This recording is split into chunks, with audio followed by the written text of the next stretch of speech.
Well, Monday we watched as Adnan Syed walked out of this courthouse behind me shackle-free. Friday, we may see the Juvenile Restoration Act, which helped Syed release another man, this time someone who's been behind bars for more than 30 years, convicted of murder. In 1988, 16-year-old Mark Ure was a junior at Linganore High School in Frederick County. Even after 34 years, I've tried to remember if I saw him in school, just even in the hall before John executed him. Ure's friend, then 17-year-old John Sexton, was convicted of murder in his death and sentenced to life in prison. In 2019, WBAL-TV met Sexton while he was working with service dogs inside a Maryland Correctional Institute. This is definitely an opportunity to do as much as I can to provide some kind of meaningful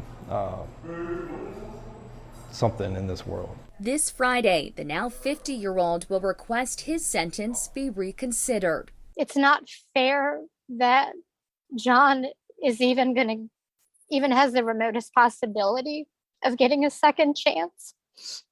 Mark never even got to graduate high school. It comes in the context of a new state law passed last year, the Juvenile Restoration Act, which bans life without parole for juvenile offenders in Maryland. Brian Cicenti is the director of the Decarceration Initiative. Permits people who were under 18 at the time of the crime and who have served at least 20 years in prison to file motions asking judges to reduce their sentences and release them from incarceration. That's if the judge finds they don't pose a danger and it's in the interest of justice. That law played a big role in Adnan Syed's release. City State's Attorney Marilyn Mosby says the JRA led her office to find several problematic issues in his file that turned into a new investigation. In Sexton's case, his legal team states he's matured and reformed since the crime. Now they want to see his sentence reduced, but the victim's friends disagree. He was 17 years old.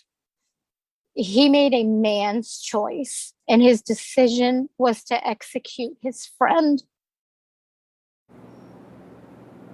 Sexton's attorney says in part, quote, Mr. Sexton is a good example of how children who commit serious offenses can mature, rehabilitate, and become truly good people. He is deeply remorseful for the life he took and the pain he's caused.